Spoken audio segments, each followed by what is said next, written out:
नमस्कार विद्यार्थी मित्रांनो आणि माझ्या भावी अधिकाऱ्यांनो, मी योगेश मुकावार माय करियर अकॅडमीच्या ऑनलाईन प्लॅटफॉर्मवर आपले स्वागत करीत आहे। विद्यार्थी मित्रांनो, आपण मॅथची जी सिरीज चालू केलेली आहे त्यामध्ये आपण सध्या पाहत आहोत तो म्हणजे बेसिक मॅथ हा चॅप्टर। आणि विद्यार्थी मित्रांनो, या लेक्चरच्या माध्यमातून आपण आता सध्या पाहणार आहोत अपरिमेय संख्या। आणि अपरिमेय संख्येला विद्यार्थी मित्रांनो इंग्रजीमध्ये इरॅशनल नंबर असे म्हणतात। काय म्हणतात? Irrational number. आता तुम्ही पाहू शकता विद्यार्थी मित्रांनो, अपरिमेय संख्या म्हणजे काय किंवा इरॅशनल नंबर म्हणजे काय त्याची डेफिनेशन विद्यार्थी मित्रांनो तुमच्या समोर स्लाइडवर डेफिनेशन व्याख्या आलेली असेल। पहा व्याख्या काय म्हणते, ज्या संख्येचे दशांश रूप अखंड असते म्हणजे न थांबणारे असते परंतु आवर्ती नसते त्या संख्येला आपण काय म्हणतो? अपरिमेय संख्या असे म्हणतो। हे तुम्हाला लक्षात ठेवायचं आहे विद्यार्थी मित्रांनो। आता पहा, अखंड असते पण आवर्ती नसते। आवर्ती याचा अर्थ एखादी संख्या परत परत येणे, याला आपण आवर्ती म्हणतो। आणि आता या ठिकाणी अखंड असते पण आवर्ती नसते। पहा उदाहरणाच्या माध्यमातून आपण समजून घेऊया। 0.0 म्हणजेच 0 1 2 पुन्हा 2 5 1 4 0 6 आणि समोर संख्या कंटिन्यू राहणार आहेत। विद्यार्थी मित्रांनो, या ठिकाणी आपल्याला संख्या किंवा संख्येचा गट हा परत परत आलेला नाही म्हणजेच आवर्ती नाही, हे आपल्याला लक्षात ठेवायचं आहे। त्यानंतर दुसरा आपण उदाहरण पाहत आहोत 2.34567 आणि समोर संख्या कंटिन्यू आहेत। या ठिकाणी सुद्धा आवर्ती नाही, हे आपल्याला लक्षात ठेवायचं आहे। विद्यार्थी मित्रांनो, तुम्हाला अपरिमेय संख्येची डेफिनेशन समजली असेल। मी उदाहरणाच्या माध्यमातून तुम्हाला समजून सांगण्याचा प्रयत्न केलेला आहे।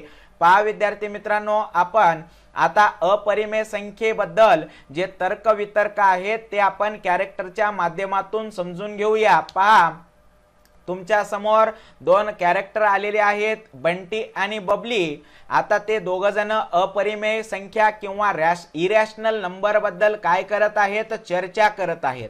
आता बंटी काय म्हणतो पहा, पूर्ण वर्ग नसणाऱ्या संख्यांची वर्गमुळे अपरिमेय संख्या असतात। बंटीचं मत काय आहे की पूर्ण वर्ग नसणाऱ्या संख्यांची वर्गमुळे म्हणजे जे संख्या पूर्ण वर्ग नाहीत त्यांची वर्गमुळे काय असतात म्हणा विद्यार्थी मित्रांनो? तर अपरिमेय संख्या। मग आता बबली सांगते, उदाहरण मी सांगते म्हणते, डेफिनेशन तू सांगलास तर उदाहरण मी सांगणार। पहा आता बबली उदाहरण सांगत आहे। उदाहरणामध्ये वर्गमुळात 2 वर्गमुळात 3 वर्गमुळात 10 वर्गमुळात 83 इत्यादी अशा पद्धतीनं विद्यार्थी मित्रांनो आपण उदाहरण पाहिलेलं आहे। पहा त्यानंतर आता बंटी काय म्हणतो विद्यार्थी मित्रांनो, तुम्ही पाहू शकता पाय ही अपरिमेय संख्या आहे। पाय हे आपल्याला सिंबॉल खूप वेळेस गणितामध्ये येणार आहे विद्यार्थी मित्रांनो, लक्षात ठेवा। यापूर्वी सुद्धा आपल्याला 8वी असेल 9वी असेल 10वी असेल त्या ठिकाणी आपल्याला आलेलं होतं। मी तुमच्या एक्स्ट्रा माहितीसाठी विद्यार्थी मित्रांनो पायची नेहमी किंमत 22/7 असते हे तुम्हाला सांगणार आहे। नंतर कधी आले तर मी त्याला विस्तारित स्वरूपामध्ये सांगेल।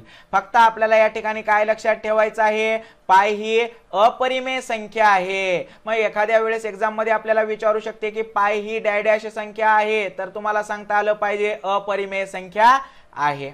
आता बबली काय म्हणते विद्यार्थी मित्रांनो, अपरिमेय संख्या हे अखंड अनावृत्ती असतात म्हणजेच आवृत्ती नसतात, हे तुम्हाला लक्षात ठेवायचं आहे। डेफिनेशन मध्ये आपण पाहिलेलं आहे विद्यार्थी मित्रांनो।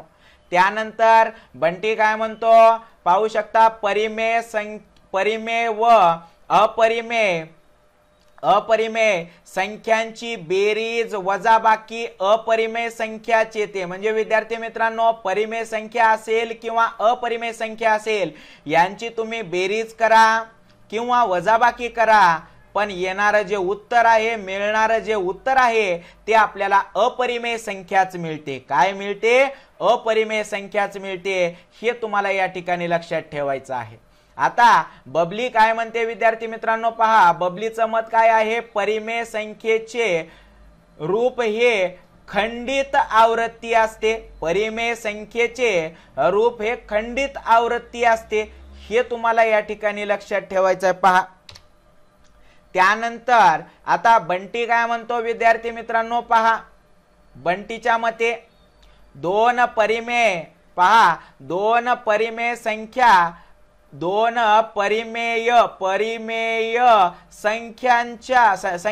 परस्परांच्या गुणाकार व्यस्त असण्यासाठी त्यांचा गुणाकार किती यायला पाहिजे विद्यार्थी मित्रांनो, 1 यायला पाहिजे। म्हणजे जर दोन परिमेय संख्या परस्परांच्या गुणाकार व्यस्त असण्यासाठी त्यांचा गुणाकार किती यायला पाहिजे, 1 यायला पाहिजे, हे आपल्याला लक्षात ठेवायचं आहे। आता परिमेय संख्येच्या छेदात विद्यार्थी मित्रांनो, पहा परिमेय संख्येच्या छेदात 2 आणि 5 यांच्या व्यतिरिक्त, म्हणजे 2 आणि 5 सोडून यांच्या व्यतिरिक्त मूळ संख्या नसतील तर त्या परिमेय संख्येचे दशांश रूप अखंड आवृत्ती असते। काय असते, अखंड आवृत्ती असते विद्यार्थी मित्रांनो। परिमेय संख्येच्या छेदामध्ये काय असू नये, 2 किंवा 5 यांच्या व्यतिरिक्त, म्हणजे हे 2 सोडून जर बाकी मूळ संख्या नसतील तर त्या परिमेय संख्येचे दशांश रूप अखंड आवृत्ती असते, हे या ठिकाणी आपण पाहिलेलं आहे।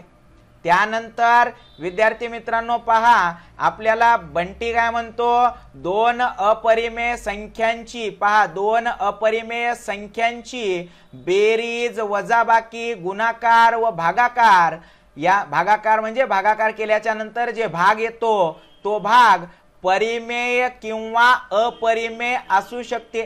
म्हणजे एखाद्या वेळेस दोन अपरिमेय संख्यांची तुम्ही बेरीज केलात किंवा वजाबाकी केलात, गुणाकार केलात किंवा भागाकार केलात, आणि भागाकार केल्याच्या नंतर जो भाग येतो तो परिमेय पण असू शकतो, म्हणजे अपरिमेय पण असू शकतो, हे तुम्हाला या ठिकाणी लक्षात ठेवायचं आहे।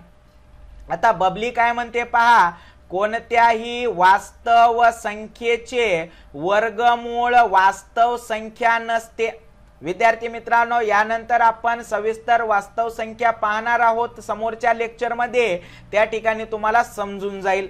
फक्त या ठिकाणी लक्षात काय ठेवायचं आहे, कोणत्याही वास्तव संख्येचे वर्गमूळ वास्तव संख्या नसते, हे तुम्हाला या ठिकाणी लक्षात ठेवायचं आहे विद्यार्थी मित्रांनो, तुम्ही पाहू शकता। आता पहा समोर आपल्याला बंटी काय म्हणतो, कोणत्याही वास्तव संख्येचा वर्ग, पहा संख्येचा वर्ग कधीही ऋण नसतो, म्हणजे वास्तव संख्येचा जो वर्ग आहे विद्यार्थी मित्रांनो ते ऋण नसतो, म्हणजेच काय असतो, धन असतो, ऋण असतो म्हणजेच धन नसतो, हे तुम्हाला लक्षात ठेवायचं आहे विद्यार्थी मित्रांनो। ऋण असतो म्हणजेच धन नसतो, हे तुम्हाला या ठिकाणी लक्षात ठेवायचं आहे। आता बबली काय म्हणते, शून्यतर परिमेय संख्या व अपरिमेय संख्या यांचा गुणाकार किंवा भागाकार ही सुद्धा अपरिमेय संख्याच असते। शून्यतर परिमेय संख्या व अपरिमेय संख्या यांचा गुणाकार करून पहा किंवा भागाकार करून पहा, येणारे जे उत्तर आहे ते आपल्याला अपरिमेय संख्यात सापडते विद्यार्थी मित्रांनो, किंवा अपरिमेय संख्याच मिळते, हे आपल्याला या ठिकाणी शिकावं लागणार आहे। विद्यार्थी मित्रांनो, आपण या लेक्चर मध्ये काय पाहिलं, तर या लेक्चर मध्ये आपण अपरिमेय संख्या काय आहे, अपरिमेय संख्येला इंग्रजीमध्ये काय म्हणतात, अपरिमेय संख्येची व्याख्या काय आहे, आणि अपरिमेय संख्येबद्दल तर्क वितर्क ते पण कॅरेक्टरच्या माध्यमातून आपण पाहिलेले आहेत। विद्यार्थी मित्रांनो, YouTube वर आपलं माय करियर अकॅडमीच्या नावाने चॅनल आहे, त्या चॅनलला तुम्ही सबस्क्राइब करा, बाजूला दिलेल्या बेल आयकॉनच्या बटनला प्रेस करा, जेणेकरून माझे प्रत्येक अपडेट आपल्यापर्यंत पोहोचतील। आणि विद्यार्थी मित्रांनो, व्हिडिओ आवडला असेल तर व्हिडिओला लाईक शेअर करा। धन्यवाद विद्यार्थी मित्रांनो।